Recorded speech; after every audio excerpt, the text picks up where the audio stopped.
Welcome to. मैं संदीप कुमार।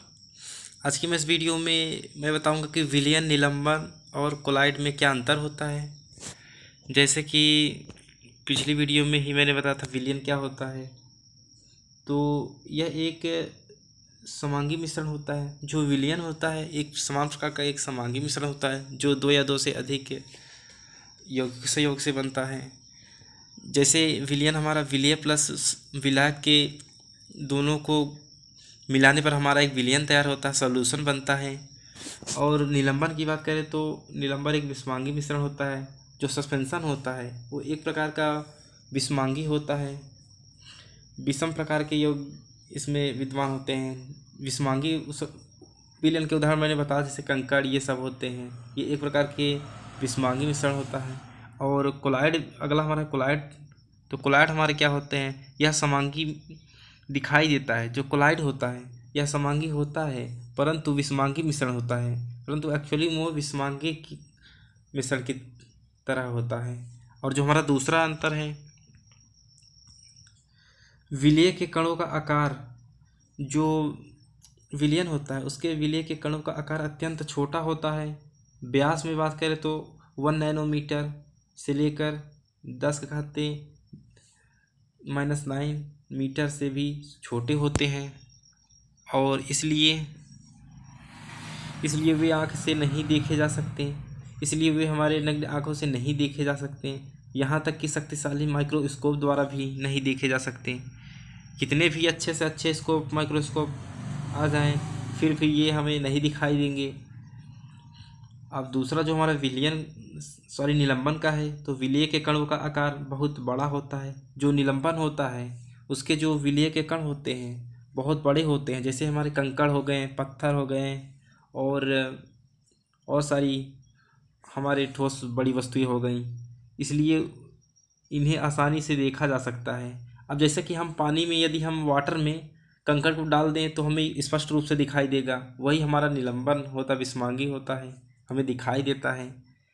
और तीसरा जो हमारा है कोलाइड है। तो कोलाइड क्या होता है, इसमें विलयन के कणों का आकार जो कोलाइड होता है, इसको जो कोलाइड होता है इसमें विलय के कणों का आकार, जो इसके विलय के कणों का जो शेप होता है, आकार होता है, वो विलयन के कणों से बड़ा होता है।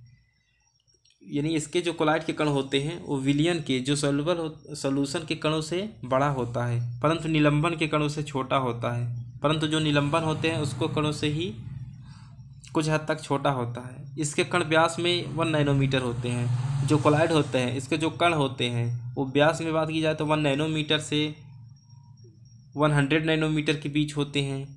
और इसके कणों को माइक्रोस्कोप से भी नहीं देखा जा सकता। जो विषमांगी मिश्रण के जो ये हमारे कोलाइड होते हैं, इसके कणों को माइक्रोस्कोप से भी नहीं देखा जा सकता है, बहुत सूक्ष्म होते हैं। परंतु इनको इलेक्ट्रॉन माइक्रोस्कोप से देखा जा सकता है। जो सूक्ष्मतम इलेक्ट्रॉन माइक्रोस्कोप होता है उससे देखा जा सकता है। और जो तीसरा पॉइंट हमारा है, यह फिल्टर पेपर से गुजर जाता है। जो विलयन होता है यह फिल्टर पेपर से गुजर जाएगा। और जो दूसरा हमारा है निलंबन, यह फिल्टर पेपर से नहीं गुजरता है। जो निलंबन होता है, सस्पेंशन होता है, वो हमारा फिल्टर पेपर से पास नहीं हो पाता है। और जो कोलाइड होता है यह फिल्टर पेपर से गुजर जाता है। जो कोलाइड के कण होते हैं फिल्टर पेपर से निकल जाते हैं। और जो चौथा अंतर है हमारा, यह अस्थाई है। जो सॉल्यूशन होता है यह एक अस्थाई होता है। और इसके विलय, जो सॉल्यूशन के विलय होते हैं, सॉल्यूट पृथक नहीं होते, यानी अलग नहीं होते हैं।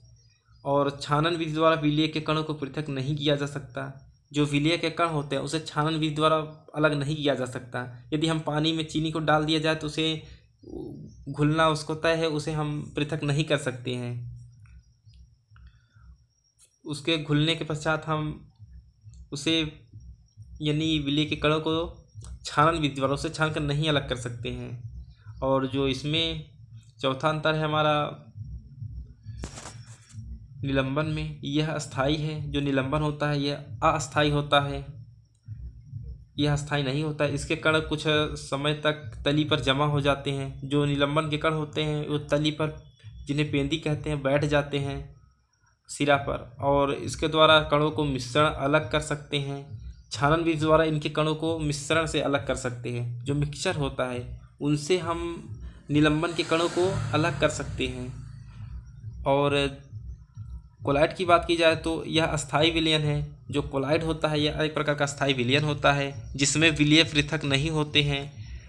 कोलाइड में विलय पृथक नहीं, अलग नहीं होते हैं, इसलिए छानन विधि द्वारा विलय के कणों को पृथक किया जा सकता है। जो विलय के कण होते हैं कोलाइड के, इसे छानन विधि द्वारा पृथक किया जा सकता है, अलग किया जा सकता है। अब पांचवा अंतर देखते हैं। तो जो पांचवा हमारा है, इसमें प्रकाश का प्रकीर्णन नहीं होता है। जो विलयन होता है इसमें किसी भी प्रकार का प्रकीर्णन नहीं होता है, प्रकाश का प्रकीर्णन नहीं होता है। यह टिंडल प्रभाव उत्पन्न नहीं करता है। जो टिंडल इफेक्ट होता है यह हमारा विलयन उत्पन्न नहीं करता है। और यदि निलंबन की बात की जाए तो इसमें प्रकाश का प्रकीर्णन होता है। जो निलंबन होता है इसमें प्रकाश गुजार सकते हैं, इसमें प्रकाश प्रवाहित कर सकते हैं, एक ओर से दूसरी ओर प्रवाहित किया जा सकता है, परंतु यह टिंडल प्रभाव नहीं दर्शाता है। जो निलंबन होता है यह एक प्रकार का टिंडल प्रभाव नहीं दर्शाता है।